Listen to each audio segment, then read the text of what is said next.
Okay, great. Well, good afternoon and welcome everyone to the ACEC Research Institute's Future of Engineering Roundtable Series.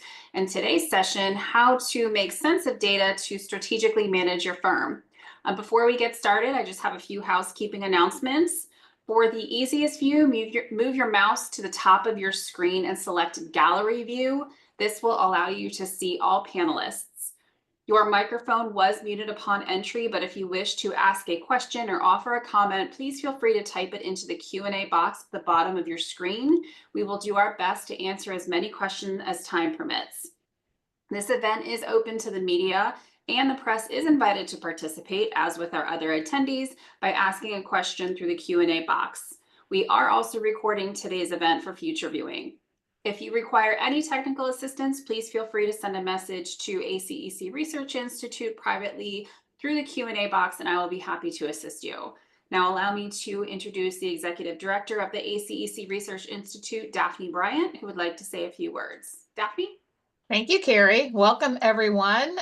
We are excited for this session on how to make sense out of your data, and whether it's your data or data that you're getting from industry sources, from national sources. We know there's a lot of data out there. We here at the Institute produce a lot of data, and we hope you're using that as well. And we did this session a couple of years ago. It was very popular. We thought maybe it was time to do it again with all the craziness that's happening in the world and all the data that's flying around, to give you guys some insights into how some of your colleagues are using data. And so we've got 3 executives from the industry here with us today who are going to talk about how they're using data, both the Institute data as well as outside sources and their own firm data.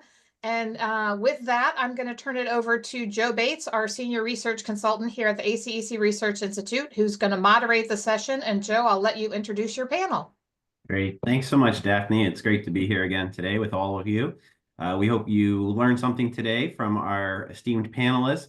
We have individuals from around the country and from different firms to provide insight into how they are strategically using data to manage their firms. And I'm going to actually let each one of them just say a couple words of introduction. So we're going to start at the top of our list with Bob. Bob, take it away. Thank you, Joe. Appreciate the opportunity from the Research Institute to be part of this panel. So hi, everybody. I'm Bob Belitz. I'm the president and CEO of Tyne Bond. Tyne Bond is an employee-owned, multidisciplinary firm with approximately 600 employees, and all of our offices are located in the northeast part of the country. Great. Thanks for being with us today, Bob. And Rich, you're next. Hello, everyone. I'm Rich Markwith from Gannett Fleming Transsystems. We're a 5,000-person firm providing services to the transportation, water, and power sectors primarily. I live in Atlanta, and we have offices across the country. Great. And Allison, it's great to see you again. How are you today? And introduce yourself.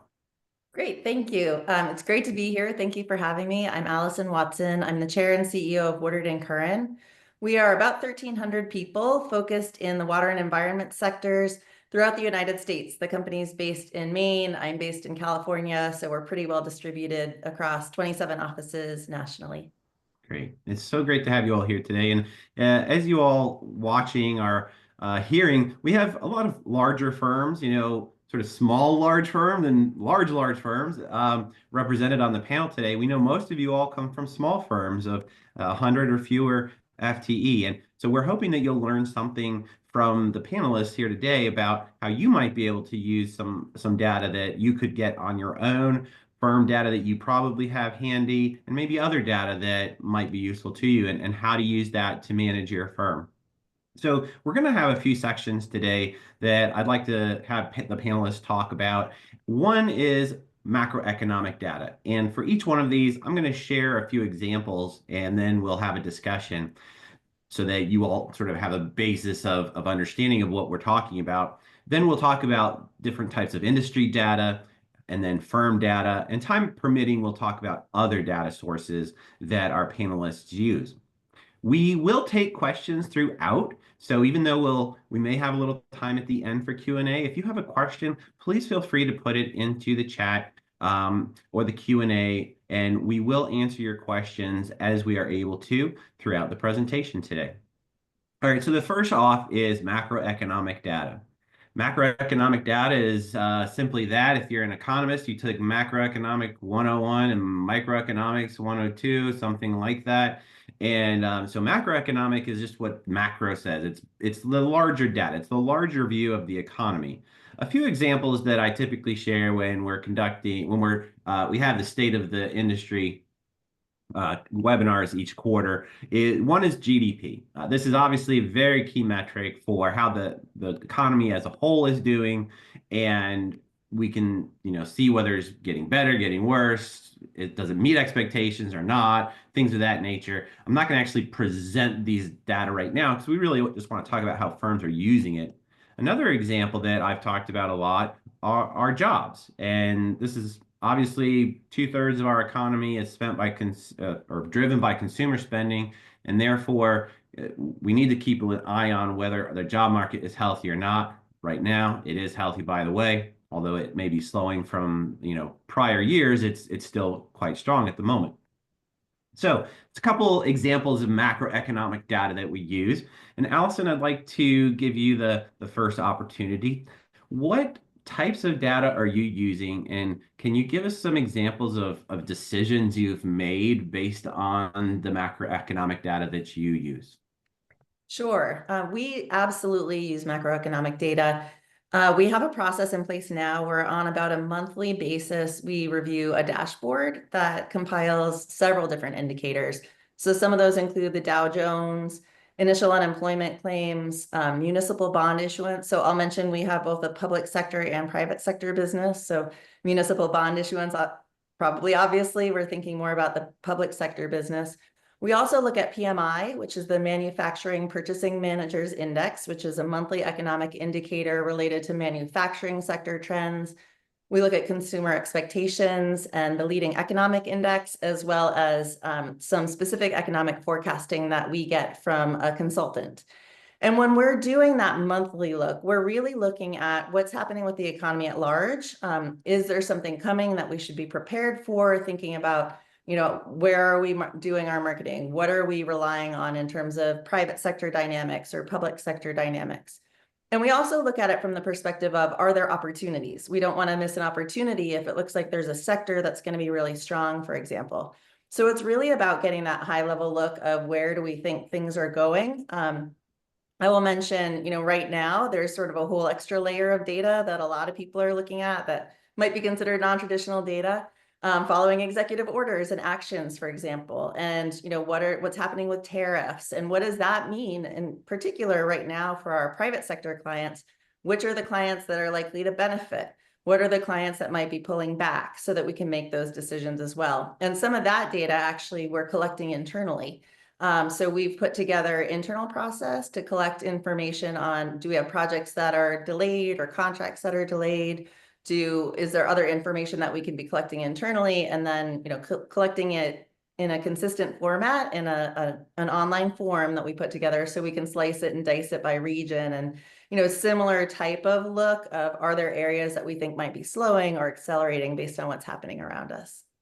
So when you're using this type of data, are you making decisions for 3 months down the road, 6 months down the road? Like, how far is your horizon when you're looking at this type of data, or does it vary? It varies a little bit. And the example I would give is we really set up this process during COVID. With COVID, nobody knew what was going to happen, I think, from week to week, especially at first. So we were meeting week to week, looking at this kind of data even. Now it's less frequent, more of a monthly time scale. And I would generally say it's, maybe 3 months, but more like 6 months to a year out is kind of how we're thinking about it. Things are moving quickly at the moment right now, but generally it's more of a 6 to 12 month time scale. What do we see happening, as we get into our fiscal year? Okay, great. Bob, what about you? What type of data are you using? Some of the same that Allison is using, and are there any different types of data you're using? Yes and yes, Joe. Well, an interesting day to ask the question. I saw two headlines this morning, sources that I tend to rely on for this kind of information are, Wall Street Journal and, CNBC. And the headlines were that consumer sentiment is at I think it's at a 12-year low, or the lowest since 2021, not a very good indicator from a consumer sentiment perspective. And then also there was, a CFO index or survey that was taken that said that group feels more likely that a recession is coming. So, those are some of the sources. In terms of how Ty and Bond would use the data, in addition to everything Allison said around regular monitoring on a, say a monthly cadence, we use a lot of the information during our strategic planning process. And as a firm that's multidisciplined, about 2/3 of our work is with state and local governments, and the remainder is with private sectors, various private sectors. We like to look at all of those macro indicators, to see what the trends are across the board. And many of the types of data that we look at are similar to what Allison said. I think a couple that we would also look at, I'm not sure she mentioned it, are around inflation and interest rates, especially as that affects either the bond market or our private sector development clients. I think another headline that came out pretty recently was on, housing starts. So if that's a market that you're in, we would tend to look at that as well. And maybe just one more, since it's always hard to be last, and I don't want Rich to run out of things. I would say one other thing we've been watching very closely, and I think we'll talk more about this, is wage rates and what's going on with I forget the exact terminology, Joe, but the real wage gains that you're seeing in the in the marketplace as it affects talent and attracting people to our organization. So those are just a few from our perspective. Okay. Yeah, and so Allison talked about, markets, what might be improving, what might be doing worse. You talked a little bit about markets. Are there any other examples you can provide us, Bob, of decisions you make from a, sort of broad perspective and with your firm based on the data, the macroeconomic data that you're using? I would say there's two, Joe. Maybe the more obvious one is, where we want to focus our organic growth efforts, hiring and attraction of talent. And, Time Bond doesn't do a lot of acquisitions, but we have done a few. So sometimes that can influence, where we want to focus our growth strategies from an M&A perspective based on how those markets are doing. Now, there's a flip side to that, of course, that creates higher demand in the market for certain sectors. But I would say those are the two. Okay, great. And Rich, obviously, I'm not going to come to you last every time. We're going to switch up the order of the panelists here. But what else do you have to share? Is there any other data that has not yet been mentioned? And please share some examples of decisions you make based on the macroeconomic data. Sure. So I guess in addition to what Allison and Bob have mentioned, the primary macro factors that we look at are tax collections. So the majority of the work that we do across our firm, 75% of it is transportation related. It's largely publicly funded work, and it's driven by sales and gas tax collections. And as Allison mentioned, we really started focusing in on that, on those collections at a state and local level back during COVID. It was a real, strong indicator to us whether things were going to go in a good direction or a not good direction. Fortunately, U.S. consumers have supported the economy as much as they can, and as Bob mentioned, it seems to be softening, but it's still pretty solid. And like Bob mentioned, we use that to determine whether there are some soft spots, across our business. And if it's something that we need to focus some more attention on, either near or short term. Believe it or not, as much attention as is given to federal funding for transportation, it's upwards of 70% of transportation funding comes from state and local sources across the country. It's a really important item to at least be aware of, if not tracking regularly. So, Rich, are you looking at state level data, like 50 states all over the country, or are there some bellwether states that you key in on? How do you do that? We look at it in each of the states where we are active. So it's not all 50, but it's a good, 40 or so. And the ones where we have the most people and where the most business is where we, spend most of our time and attention. And so those probably aren't too big of a surprise to anyone. It's places like Florida and Texas and California that have, very large economies, and they each one of them, among others, spend a lot of money, improving their transportation infrastructure. As well as, Bob mentioned housing starts. In my opinion, that is, possibly the leading indicator of demand for services in our industry is housing starts, more from a longer term perspective. So if people are moving to different, states or regions of a state, and they're buying or building homes, it creates demand for virtually all of the services that all of our firms provide. Great. No, it's very, very helpful. Hey, Joe, can I just jump in 1 second? I thought it was a Sure, really go ahead, Bob. interesting question you asked, Rich. As a firm that only has operations in the Northeast, when we look at the data, that is another very relevant influence, if to have that information that's as specific to your geography for a number of the reasons that Rich mentioned in his answer. Yeah, and I know a couple years ago when we did this, one of our other panelists was in Texas, and he mentioned that he'll look at bond referendums, because in some states you get bond referendums to fund a lot of transportation initiatives, and so they'd say, well, we've got these various initiatives, let's see what happens, and they would, that could be very interesting. I thought that was, it's not something I would have thought of on my own. We do have a comment here. Any questions, Daphne, or is it just the comment that you'd like to share with the audience? Yeah, I was actually going to talk about this when we get to the industry section. Okay, we will hold that for just a moment then.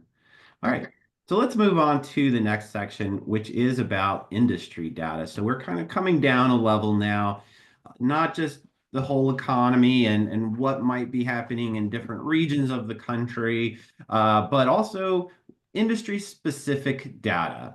This type of data that the ACEC provides, for instance, there's some market insights such as AE services and revenue. This is something that is put out on a quarterly basis by the U.S. Census Services Survey. So this is something that comes out regularly. We also have other data that we share. So this is from our economic forecast. This is, the economic assessment and forecast. You can only get this through the ACEC Research Institute. So this is another piece of data that you can use to help understand what's happening within our industry. And of course, you can see with this particular forecast, we sort of have a moderating trend in terms of growth, but still positive growth. And then another source of ACEC data that is very much industry level data is our sentiment survey. We collect a ton of different metrics in this survey. It's a quarterly survey of at least or around 600 or more firm leaders that are ACEC member firms. And so there's things like, backlog and how firms are anticipating inflation and workforce issues. So there's a lot of data in there. So I'd like to now go to Bob. And Bob, what type of industry data are you using? And particularly, how do you use ACEC Research Institute data? Yeah, thanks, Joe. So, certainly some of the comments we gave to the first question on the data from the Research Institute, what I like about that is, one, you've been able to do it from a geographic perspective, when we ask for that, but it's also this broad view of all of the different segments where there are A&E services. So looking at that from a sentiment perspective is always very helpful. And I think we're pretty fortunate in our industry to have a couple of other sources in addition to the Research Institute data that is pretty similar to that in terms of looking at the different segments. Again, for a firm that's, multidisciplinary, that's especially helpful. So a couple that that we use that I know that my fellow panelists have talked about as well are data from a source called FMI. So FMI puts out a quarterly construction and engineering overview, and they take a 4-year view of the markets that are up, stable, and down are the way they look at that. So that's very helpful. A couple of industry sources that have similar views are PSMJ and Zweig White. If to your intro comments, if there are firms that may be smaller in terms of employees or revenue, I think the data sets from those two sources are from a lot of small to mid-sized firms. So that could be very helpful. And there are a few other ones, which I'll let Allison and Rich talk about. But, with my background being in finance and accounting before having this role, some of the large public accounting firms and management consulting firms also put out some pretty interesting data, especially I think if your firm is a global perspective, a Deloitte or a KPMG, they have such a broad view of the world at large. So I like to read those, even though Ty & Bond doesn't have any operations overseas. So just a few. Bob, can you share with us an example of industry data that you may have seen and said, oh, let's do this instead of this, or you needed to make a decision one way or the other? Can you think of an example? Well, I'll try to differentiate it from the last question you asked me. Probably going to seem obvious to a lot of folks, but certainly the indicators or the trends for the transportation market are very strong. And I feel kind of guilty saying that with Rich on the panel here as a firm like his. So, we have, ramped up our focus and investment in that area, with hiring and acquiring a small firm and broadening, our capabilities, at least in the markets where we have significant presence. So that's how we like to look at it. And I also really want to echo, I don't remember if Allison or Rich said it, looking for those opportunities as well. If you think you can differentiate yourself where there may be an opportunity that's really valuable in this market, because it's pretty dynamic right now, I think, from with all the changes in the regulatory climate and interest rate concerns and inflation and tariffs and everything we've started to touch on already. Great. So Rich, you talked a bit about industry type data as well before, but what other type of industry data are you all using, and how are you making decisions with it? Sure. Well, look, we use the economic output that the Research Institute produces primarily to see how we compare to the rest of the industry. Are we missing an opportunity or not, right? And we use it as a measuring stick for ourselves. Beyond that, maybe a somewhat obscure source of data is the Bureau of Transportation Statistics. I'm going to focus on transportation since it's our primary thing. They produce all sorts of things. We'll use one example. They report on train car loadings. And they tell you how many vehicles are crossing different border crossings, points of entry into the US from Mexico and Canada. And it could tell you all kinds of things, good or bad, right? Car loadings are going down. Does that mean that there's less economic output in the future? Or does it mean that they're just shifting to trucks, right? It's a very sensitive, goods movement is very sensitive to price controls. And so, Bob mentioned tariffs. We'll see, I expect that there is going to be a lot of change in that kind of data that we will see. And it will likely influence our focus on either our freight rail market or our highway markets in some of those locations. Another similar source or similar data set that comes out of the BTS is on aviation. They track fuel consumption and passenger volumes.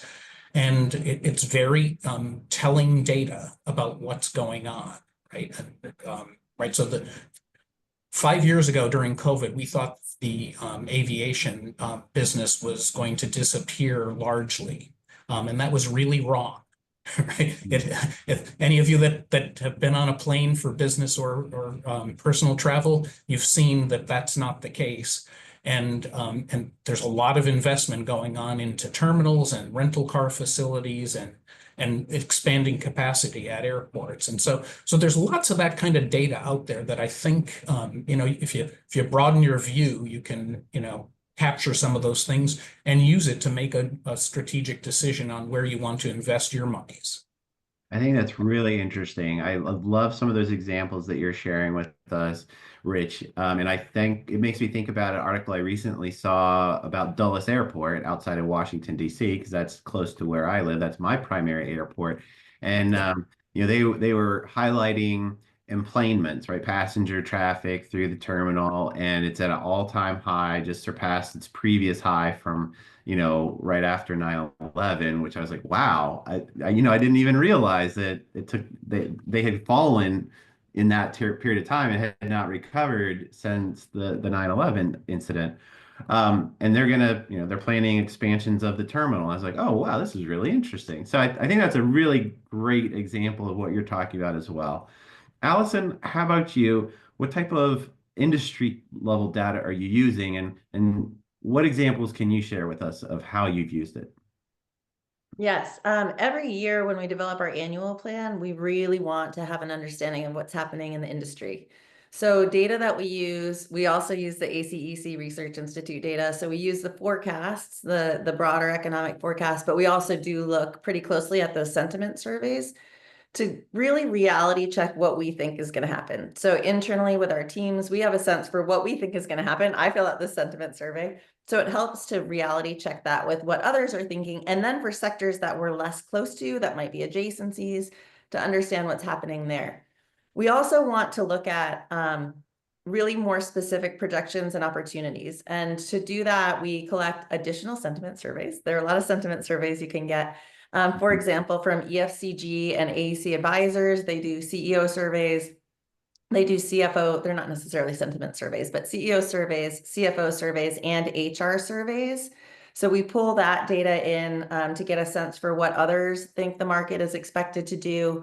And then we do annual benchmarking as well, working with EFCG, and they basically look at your firm performance compared to a variety of other firms of your size and in your space. And we use that to look for opportunities. So for example, how do our real estate costs benchmark to others in our industry? And are there opportunities there for us to reduce costs?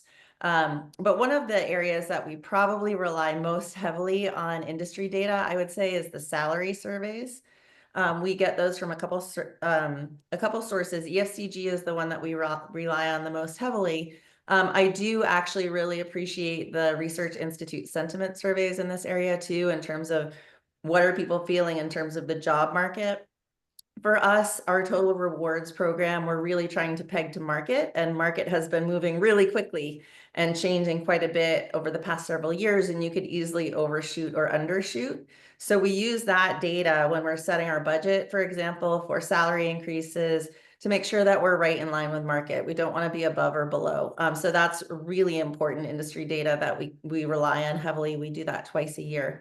So yeah, the forecasts and the sentiment surveys, as well as really that benchmarking and industry specific data. So we use that for our annual plan. I also find it really helpful when talking with our board. Our board have varying degrees of relationship across the industry, or really knowledge of how the industry and markets are expected to move. So it's usually validating of what we think is going to happen, but it really helps to be able to say, okay, here's what our plan is. Here's why it's either an aggressive plan in this area or a more conservative plan in this area, because this is what we think is happening in the market. And here are some sources that can really back that information up and make us feel a little bit more confident about our projections and help our board to have that confidence too.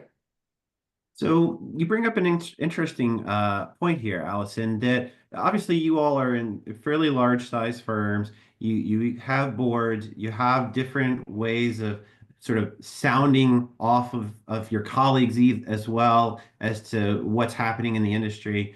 What's your recommendation for smaller firms? You know, maybe they only have 10, 25 people. How can they get the expertise of others in the industry without having a board necessarily?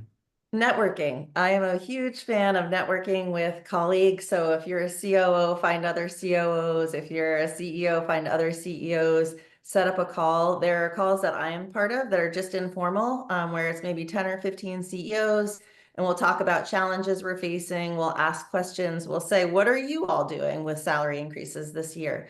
You don't have to, and some of them may have bought the data, right? So even if you haven't, you might be able to get that information. And even if it's not a compiled survey, it's an informal survey. And I do that actually pretty regularly for other topics too. You know, when we're making changes to our ownership program or whatever it may be, I'll reach out to peer firms that I just have connections at and ask them, you know, can you tell me more about your firm and have you faced something like this?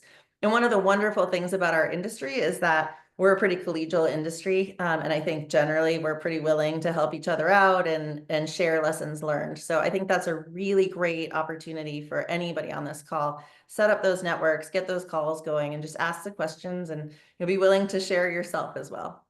Sure. Joe. You know, ACEC has state level organizations, member organizations in every state or region of the country. That's another great way to find folks in your local area if you are a small localized firm as well.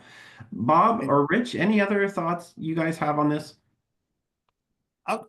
I'll go first, Rich, if that's Yep. okay. Yeah, I mean, in building on what Allison said first, you know, if your organization is of a size, you know, where you have someone who looks after your IT or looks after your HR, there are other data sources and other networking opportunities there to exchange information. You know, the Society of Human Resource Managers, the Society of Professional Marketing, SMPS, those are really good sources. You know, we're fortunate enough to have representation in those in those organizations to help. But, you know, and they also put a lot of information out there in the public domain, I think, for people to see.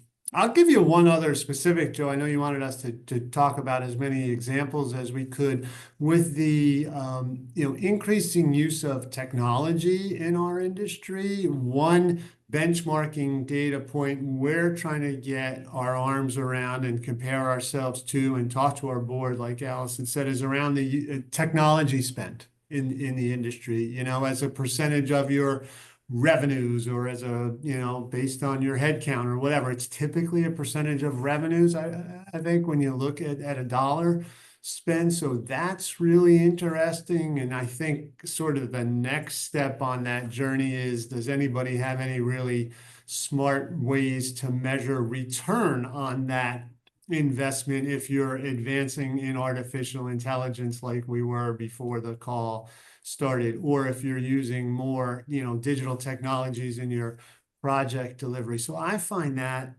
area pretty interesting. And then just one more really quick, it's kind of related to the people side of it.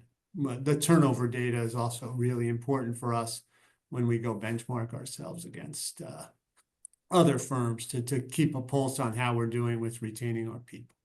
Great. Rich, anything else that you can add to this?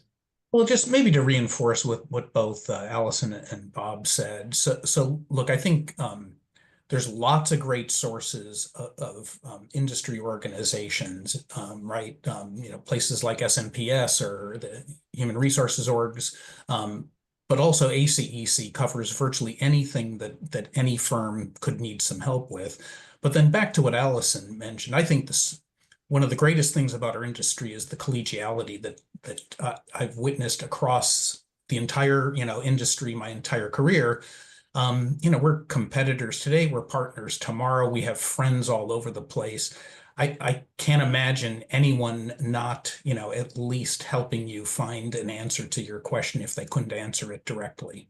So I think that was great advice, Allison. Great. Okay, so thank you, panelists, for this section. Daphne, any questions or comments about industry data? Yeah, we do have a question, and then I'll share the comment that you mentioned earlier, Joe. So the question, this may be a little bit to what Allison was talking about as far as, how you're using the data, how far out and so forth. Does anyone do variance reporting to see year-over-year fluctuations, or do you just focus on the 6 to 12 months? They're curious to know if there's a trend or if they're seeing improvements or things are getting worse from a business economics perspective. Allison, why don't you start us off with that? I don't know that I can answer as broadly as are things getting better or worse. I wish I could, honestly. I think it depends very much on the slice of the market you're looking at. I think there are absolutely areas that we expect to get stronger. But we do some of that. We don't necessarily do year on year on the macroeconomics. I shouldn't say that. We do in some pockets, but one of the things we look at is trailing. Well, a lot of them are lagging indicators. So when we look at, for example, the Dow Jones, we put together a couple composites. So we have two types of business. We have a consulting business, and so there are public firms that are similar to our consulting firms. And we have an O&M business, and there are public businesses that are similar to our O&M business. So we do actually have a composite for each of those that we track. And we track it as a lagging indicator. So we will look at how many months in a row has it increased or how many months in a row has it decreased. And so we keep that updated on a monthly basis so that we're seeing trends that way. We're not just having that snapshot. And with our internal data, it's really important. We haven't really talked as much about internal firm data, but that year-on-year trending is critically important, because what you'll see is seasonality in a lot of the data you're looking at. And if you're doing straight line projections or you're not taking into account seasonality, it could get very obscured. And I'll give an example. If you're looking at pro forma, for example, or new work, we see bookings in some parts of our business have a trend where they're very high in Q1, they dip off. Other parts of our business, they start slow and they increase. So if we set an annual goal in one part of our business, we might think, well, we're hitting it out of the park. And maybe we are, and maybe we aren't. It depends. Is that the part of the business that tends to book everything in Q1? Or is that the part of the business that books everything in Q4? So that year-on-year trending is critically important for firm management. But we do look at it too in terms of year over year. And the Research Institute absolutely does this. So when you're looking at those sentiment surveys, those do a really nice job of saying, okay, what did we say a year ago and what are we saying now? And we use that as well to, again, reality check ourselves of, are we seeing things we thought they were going to improve? We planned as though they were going to improve. What are we thinking now? And as we, look back, we thought this is, or do we still think the same thing as an industry? So that's really, really helpful. Okay. Bob? Yeah, I think looking back is a really important part to test the assumptions that you made. I do agree that the data that you produce at the Research Institute is an easier way to see that. If we're thinking about macro data that we look at over a time horizon, certainly looking at the total returns, compared to how as a privately held business, how our total returns and stock price are doing as a company, I think is a very valuable piece of information for your employee owners or stockholders to understand. So we do that. And then I would just say, anytime we use these sources, we try to go for it, maybe a 3 to 5 year window. When we do our planning, it's typically a forward-looking, kind of 5-year horizon. So so much changes. I'm not sure going back much further than that, except on those internal metrics, which I know we're going to get to in a few minutes. That feels adequate for us at this time. Okay. And Rich, anything else that you can add here? Well, maybe just back to something Allison had mentioned. Our primary use of year-over-year measures is our own internal data, right? So we're setting targets, based off of the end of last year for what we have hoped to accomplish this year, and we're looking backward as well at the same time to test whether or not those are reasonable, and then we're measuring them quarter by quarter as the year progresses to see where we are. And I agree, the Research Institute does a great job of producing data that shows trends over a long period of time, and you can use that to your, however it makes sense for you to use it in your own planning. Sure. All right, Daphne? Yeah, so one other resource that I just want to mention, we've talked a little bit about some of the resources at ACEC, and they do have some great resource groups as it relates to, whether you're an HR professional, an IT professional, finance, et cetera, that you can dig in and do some work with. But there are also coming out of our market intelligence group, a newsletter that comes out monthly and quarterly that does provide data on GDP, inflation, housing starts, a number of other areas, and it covers several different public and private markets. So take a look at that. You can go on the ACEC website and get access to that. You can sign up to get the newsletter dumped right into your inbox as well. So just wanted to bring that up as we were talking about some of the industry data. Thanks so much, Daphne. ACEC has such a rich amount of data now, much more so than even 5 years ago. So there's more and more data available, and I hope everybody can make use of it. So the next section I'd like to talk about is firm data. Excuse me. So this is taking it down another step, looking at your own metrics internally. And there may be firm type of data that you can benchmark against, such as the ACEC Research Institute Engineering Business Sentiment Survey. So we do track backlog.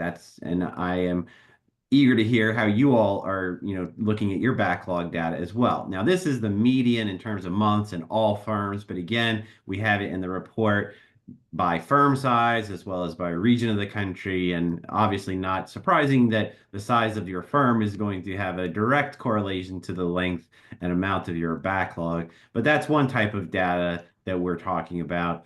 So Rich, I want to start with you. What are your internal metrics that you're tracking, and how are you using them? What decisions are you making?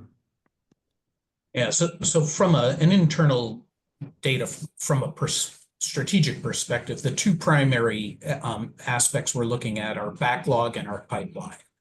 So first on backlog, it determines the health of our business at any given time. We're tracking it monthly, seeing whether it's increased or decreased, and specifically where it may be increasing or decreasing. Both geographically and from a market sector perspective.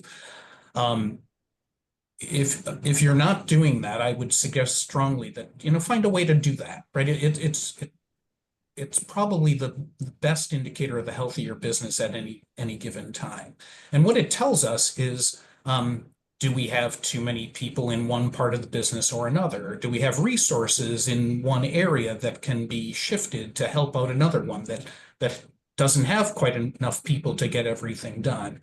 We haven't had this problem in a long time where we have far more people than we have work, right? I don't know that many of us in the industry have had that problem, but if that were to occur, that's how we would identify that. So it's really important to know what your backlog is and how long you can stretch things out before you need to really take some actions on some things. And your backlog, the numbers that Joe just put up there, 11, 12 months, that's more or less what the industry has experienced for quite a while, but yours might be very different, right? Depending upon the markets you're in or the type of work you do. 6 or 9 months might be, a sufficient backlog, or you might need 14 or 15 months if you have a lot of really long-term contracts. So, you've got to tailor it to your business. And then the other thing that I mentioned that really I see as like the canary in the coal mine is our pipeline. Right, so I've talked a lot about transportation, and the majority of our clients are public sector clients, right? They tend to use all of the resources of the industry to advance their programs. So we feel very strongly that if we have a robust quality pipeline, that we will be able to maintain or grow our backlog. right? Then if we have a good solid pipeline, then it's just incumbent upon us to do our work and do it well so that we can win the work that we're going after. So so pipeline is another one. And again, with a lot of public agencies, there's a lot of public data there. Some places it's more public than others. You might have to, do some, legwork to really understand the pipeline of, that water authority or that transportation agency that doesn't, put a lot of stuff out there in the public. But it's it is absolutely worth your effort to do so. So then you can know where your business is going or where it should be going. Great. Allison, I know that you have a lot of data that you use on internal metrics. Share with us some of the things that you're using and how you're making decisions. Sure. We do look at a lot of data. I'll start with echoing Rich's comment that backlog is probably the most important thing for managing day to day. And we also look at backlog per FTE. So sometimes you can see backlog growing. What does that look like per FTE? And we use that when we're making hiring and staffing decisions. We don't want to get too much backlog per FTE. We need more people, or we don't want to have not enough backlog per FTE. So backlog itself tells you part of the story, and bringing in FTE tells you the other part of the story. The other piece of that, and there's a question around this, relates to pipeline. One thing that we do is and a lot of firms do, is factor our pipeline. So we have, the total dollar amount, and then we call it factored, which means we've applied a probability to it. So some of those really big moonshots could really swing your pipeline if you're not saying, well, it's only a 5% probability, and taking that down. And when we're making our day-to-day staffing decisions, we do consider, we call it our 75% or higher confidence pipeline. So if we have pretty strong confidence that we're going to book that work, then we will think about that as we're looking at staffing, because it can take time to get the right talent in. So just something to think about there. We also use employee surveys fairly heavily.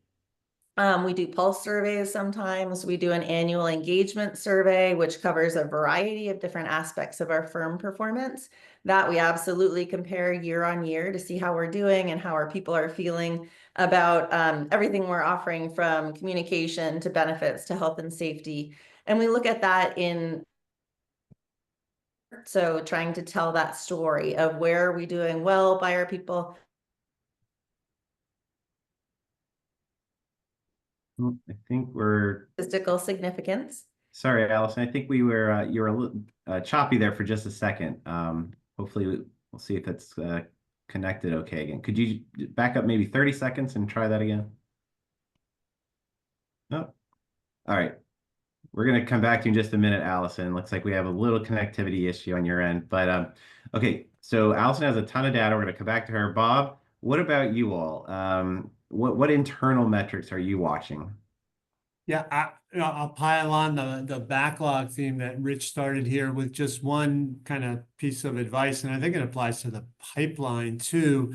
In light of some of the projects these days being, potentially delayed due to external factors, we are encouraging all of our, client-facing individuals, project managers, to scrub that backlog and pipeline so it is as reflective as possible of all the things that my fellow panelists said in terms of hiring and the overall health of your business. Pivoting off of the backlog area, I'll pick up where Allison mentioned doing employee surveys.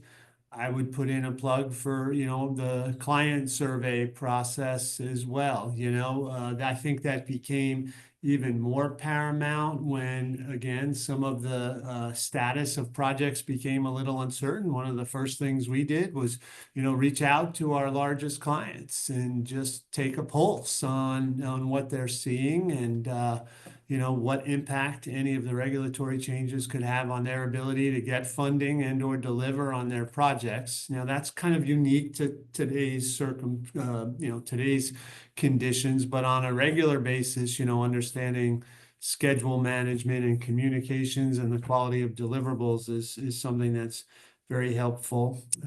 I'll give you one other specific one that, there are some kind of obvious ones, or I think ones that are very commonly used in the industry, like utilization and things like that. But one thing that we've done over time at a couple of places I've been is, as the firm has grown, it's benchmarking some of those overhead costs or corporate departments as a percentage of revenue or total employees, because I think you need to be really careful when you're in a growth mode that the growth in the non-billable team doesn't outstrip the growth in the billable team, even though you have this huge pent-up demand, for infrastructure. So looking at an accounting function, an HR function, IT, as a percentage of either headcount or spend as a percentage of revenue.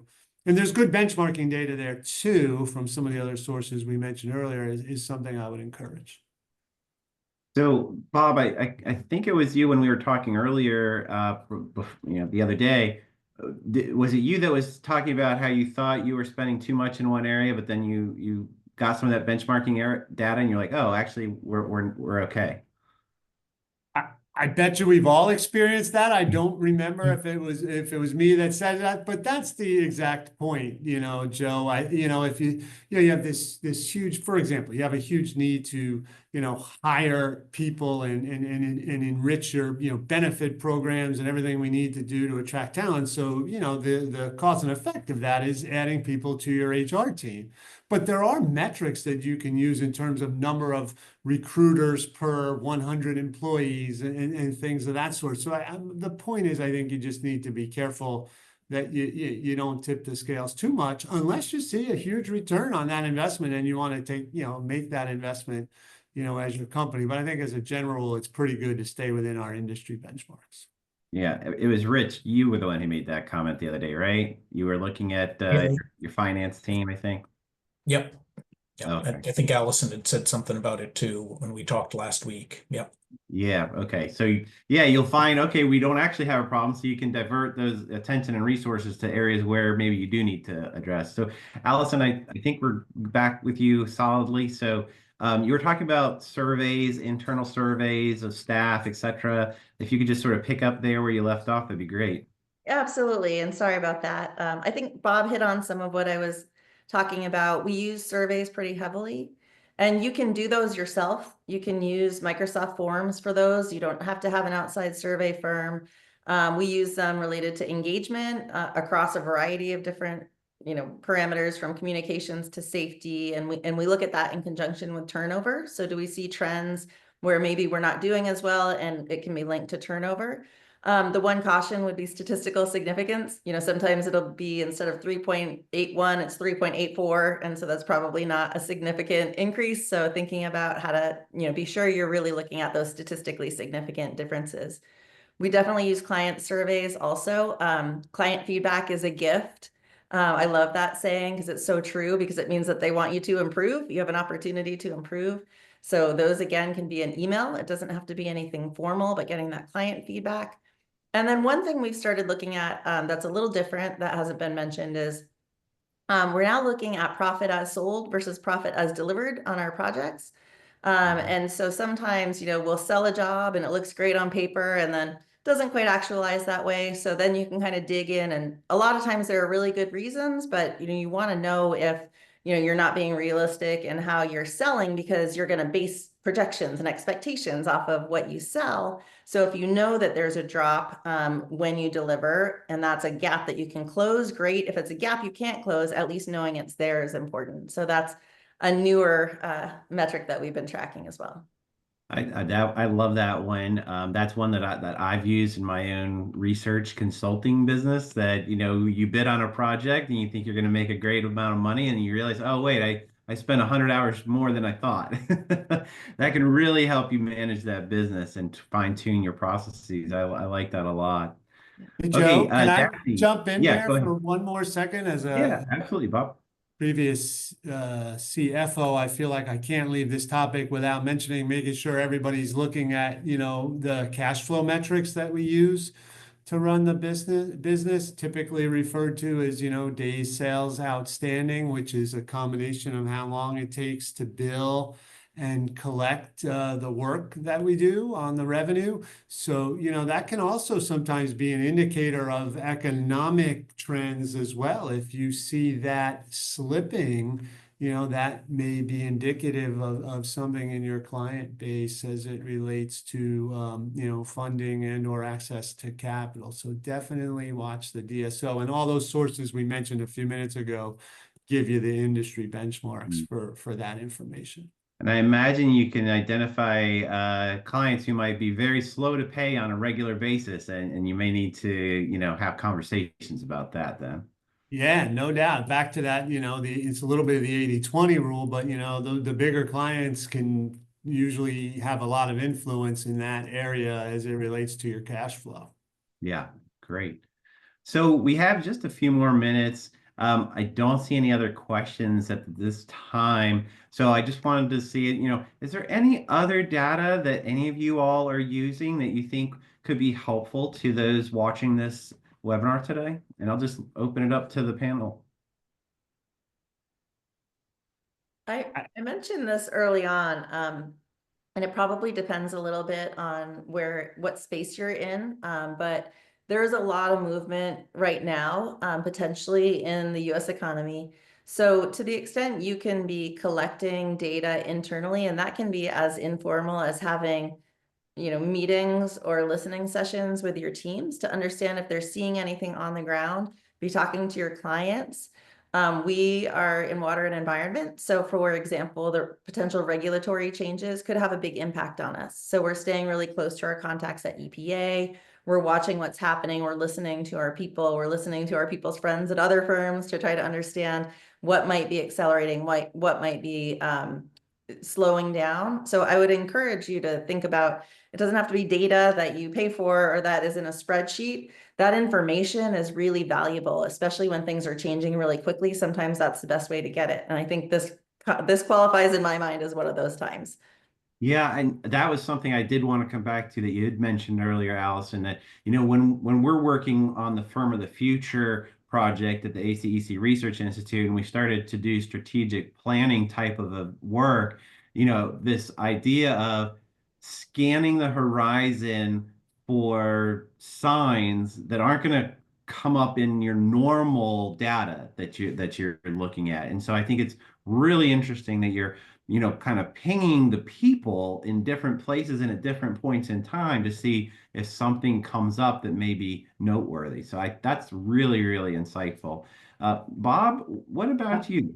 Yep, one more for me. It's a little more micro. I don't think we mentioned it, and that is just making sure that we all pay attention to our hit rate on competitive proposals, and related to that, marketing spend as a as a percentage of your business. I think you need to be careful there and watch that very closely, particularly a historical trend, where if you think about, in a down market, you may change some of your behaviors, or in an up market, you may change, some of your approaches to pursuing projects. So looking at that spend and that hit rate, I think is a very good place to be, the short term and long term.